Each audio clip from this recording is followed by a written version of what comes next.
Imagine you're a detective, but your crime scene, it's 13.8 billion years old, and your suspects are scattered across the entire, expanding universe. Welcome to this explainer. We're going to dive straight into the ultimate forensic investigation, unraveling the absolute mystery of galaxy formation. You know, galaxies are basically the building blocks of the cosmos. They're tracers of cosmic expansion, marking those tiny primordial density fluctuations that literally gave rise to every structure out there. But how exactly did these massive, incredibly complex cosmic cities actually come to be? Well, we're going to examine the evidence, break down the physical laws, and piece together exactly how our universe grew from this smooth expanse into a giant web of structured galaxies. Let's get into it.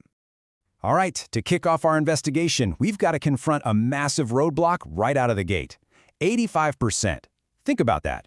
If you look up at the night sky, literally everything you see, every twinkling star, every glowing nebula, every single swirling galactic arm, that is just a tiny, tiny fraction of what's actually out there. A staggering 85% of a galaxy's mass is completely invisible to us. It doesn't emit, it doesn't absorb, and it doesn't reflect light. Nothing. This is our primary cosmic mystery, right here, and it completely dictates the terms of everything we're about to explore. Part 1. Anatomy of a galaxy. Let's build our suspect profile. So, looking at our galactic mass budget, the vast majority, that wild 85% we just talked about, is held by dark matter. This invisible stuff basically forms an enormous spheroidal halo, completely surrounding a galaxy. It's like the hidden architectural scaffolding of the universe, and its gravitational pull absolutely dominates the whole system. The remaining 15%? Well, that's what we call ordinary or baryonic matter. That tiny little sliver represents all the hydrogen, the helium, the stars, the planets, and, well, us. While dark matter pulls the gravitational strings, this small visible fraction is literally the only part of the galaxy that emits electromagnetic radiation for us to actually detect. Okay, so let's break down that visible 15%, the suspects we can actually see. We've got gas, mostly hydrogen and helium, which acts as the raw fuel for forming new stars. We've got dust, which traces these incredibly rich star-forming environments.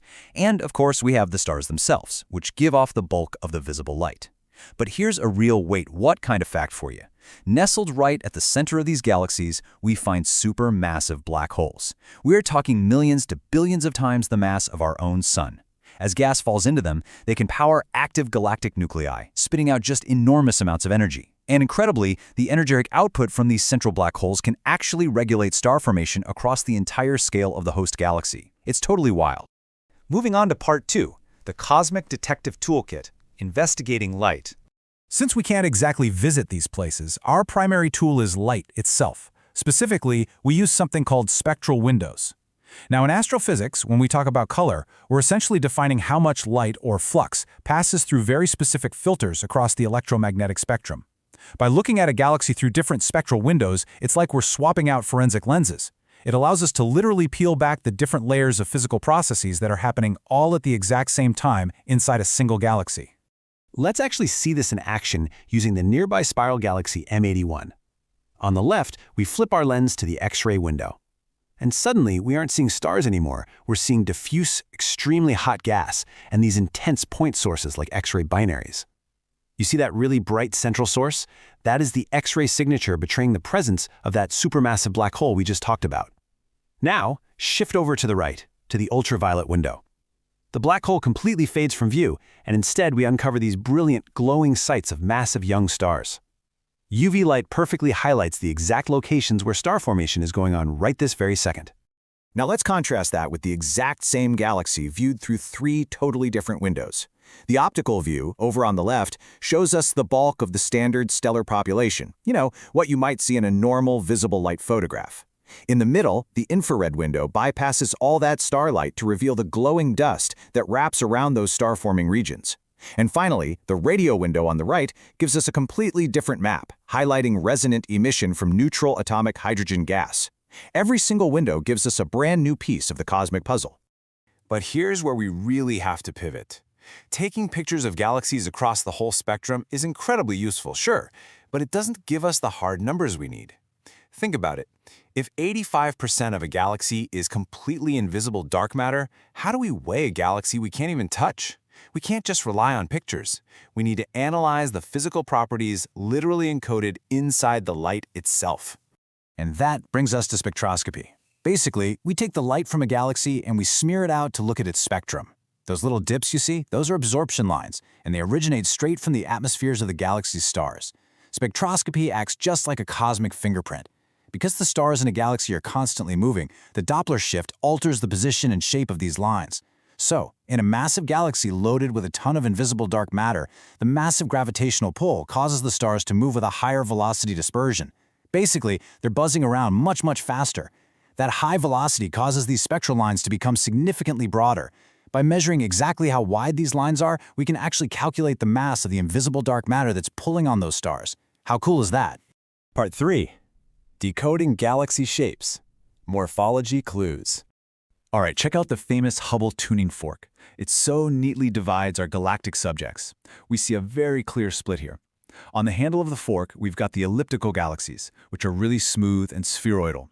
And then, branching off to the right, we have the spiral galaxies, which split into your standard spirals and barred spirals. Now, these aren't just arbitrary shapes we made up. This diagram actually represents two very distinct evolutionary paths, completely dictated by the laws of physics. Let's compare these two paths for a second. Early-type galaxies, the ellipticals, are spheroidal. Their internal motion isn't some neat, organized rotation. It's honestly more like a chaotic swarm of bees, supported by pressure rather than a unified spin. They're absolutely full of old, metal-rich stars, which indicates they formed their stars very early on and very efficiently. So why are they shaped like this? Well, the evidence heavily points to major merging events, massive, violent cosmic collisions that basically scrambled the orderly orbits of any disks that might have been there. On the flip side, we have late-type galaxies, the spirals. These are flat, rotating disks. They actually form from gas collapsing under gravity while holding on to its angular momentum. It's exactly like a spinning figure skater pulling their arms in to spin faster. And unlike ellipticals, spirals feature a real mix of older stars and ongoing young star formation. But we definitely can't forget the irregular galaxies. This is basically the disorganized everything else category. They don't have a smooth, elliptical shape, and they definitely don't have the graceful, sweeping arms of a spiral. But what's absolutely crucial to our investigation here is that when we look deep, deep into the cosmos, and therefore looking far back in time, these messy, irregular galaxies become much, much more common. This is a massive clue for us. It tells us that galaxies looked completely different in the distant past, which leads us perfectly into our final mystery. Part 4. The Formation Mystery. Building the Cosmos. To figure this out, we have to go all the way back to the universal starting point. Right after the Big Bang, the universe was rapidly expanding, stretching all its matter out very, very thinly. But fighting directly against this huge expansion was our old friend, gravity. Within the first few 100,000 years, gravity actually began pulling this generally diffuse matter into denser and denser clumps. Over the next few billion years, these clumps collapsed under their own weight to form the very first proto-galaxies. But the huge question that really divided scientists was, what did those original proto-galaxies actually look like? Historically, there was a massive theory face-off over this. Back in 1962, the classic top-down theory proposed that giant, already galaxy-sized gas clouds existed right near the beginning, and they collapsed all at once to form the giant, mature galaxies we see around us today. But you know, science marches on. That idea has been largely superseded by the modern bottom-up theory, which is also known as hierarchical clustering. This modern model suggests that small proto-galaxies formed first and then slowly grew massive over billions of years through a pretty violent history of repeated mergers. So, the absolutely crucial point here is that the bottom-up model perfectly integrates our hidden suspects, dark matter. The gravitational pull of dark matter acts as the ultimate framework. Small clumps of dark and normal matter merged into larger clumps, building the vast structures we see today literally like cosmic Lego bricks. Instead of starting out huge, the universe started small and just built its way up through a constant chaotic process of galactic mergers. And the absolute smoking gun for this theory comes directly from observational evidence. When we use incredible instruments like the James Webb Space Telescope to look billions of years into the past, we don't see massive, beautifully structured spirals. No way. As NASA points out, the most distant galaxies look distinctly smaller and way less well-structured. We are literally catching these early messy mergers in the act. The universe is a dynamic, sometimes violent place, and galaxies evolve incredibly dramatically over time. So we've pieced together how invisible, dark matter, collapsing gas, and billions of years of violent mergers construct the majestic galaxies we observe today. But, this process isn't just ancient history. It's happening right now. In fact, our own Milky Way is currently on a collision course with the neighboring Andromeda galaxy. So as we close out this explainer, I want to leave you with this final spectacular mystery to ponder. When our own galactic neighborhood experiences its next major cosmic merger billions of years from now, what magnificent, completely unrecognizable shape will our new galaxy take?